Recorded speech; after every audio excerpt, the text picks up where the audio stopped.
I'm like, oh my God.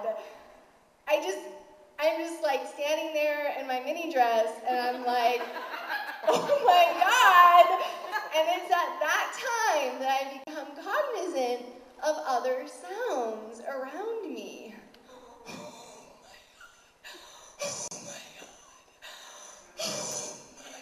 Holy shit, little lady, I thought you were dead! And I turn around. Oh, and there's this guy standing there in like faded 501s and work boots and suspenders and a plain white Hanes t-shirt that's like covered in sweat stains and food stains, and the shirt doesn't quite like cover his muffin top, you know? And I look into his eyes and I just like bury my head in his big fat belly and I just bawl my eyes out, you know? And he doesn't know what the fuck just happened. He's like, all I know is some teenager just jumped out of the fucking car on the 57 freeway, but he's really kind, right? So he like wraps his arm around me and he's like, it's okay, you're gonna be okay.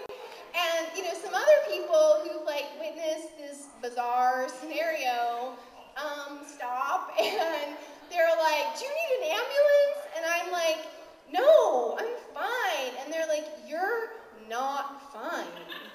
And it's at this point I realize that like my hands are totally cut up.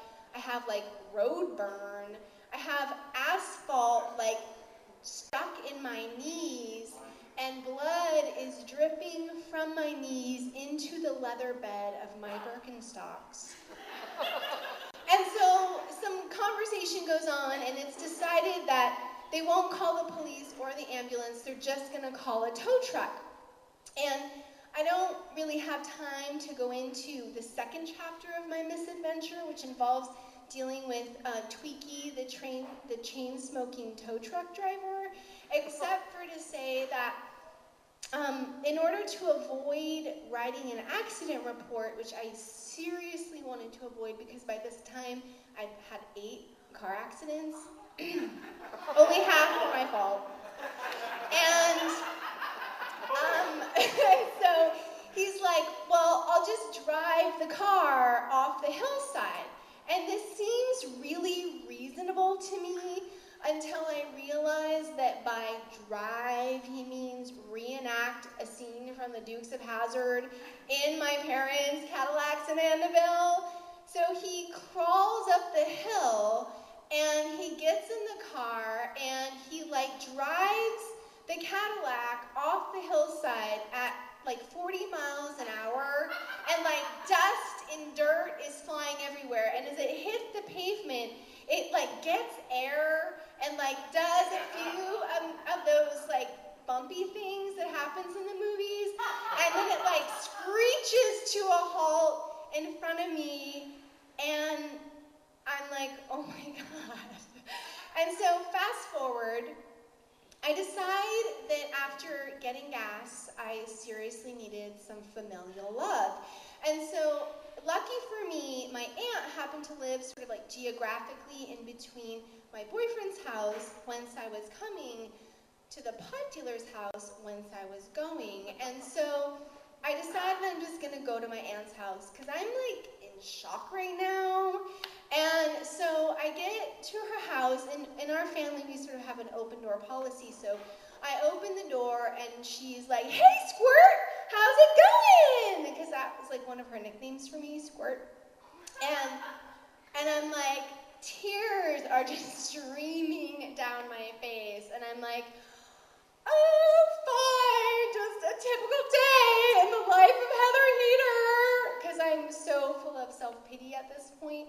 And she does what any loving aunt would do. She like gives me this loving hug, and she takes me into my cousin's bedroom, and she pulls back the quilt, and she lays me in these cool sheets, and I can still remember the feeling of the cold cotton on my skin.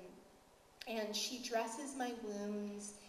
And, you know, after you had one of those experiences where you're just like full of adrenaline and emotion, all you want to do is go to sleep. And that's, I was literally like just fading into that sweet, sweet space when she says, so we should probably call your dad, yeah? And I'm like, you know, this is like the last thing I want to do right now is call my father, but I realize that, you know, it's inevitable and I have to do it. So she sort of makes this preemptive phone call, and she gives me the phone, and, you know, she has sort of warned him that I've been in a car accident. And you would think that when a father hears that his only daughter, his like only offspring, living child has been in a car accident, that he would say something like, "Oh my God, are you okay? You know, what happened? I love you so much. I'm so glad you're safe." You know, not my father. His exact words were, "Now what?"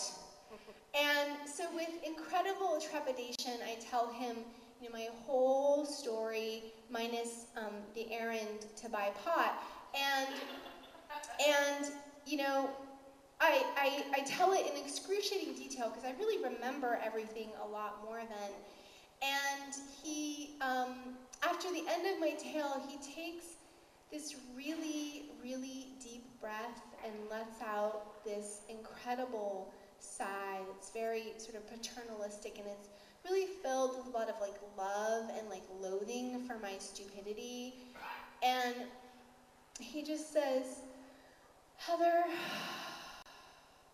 why didn't you just use the emergency brake? Thank you."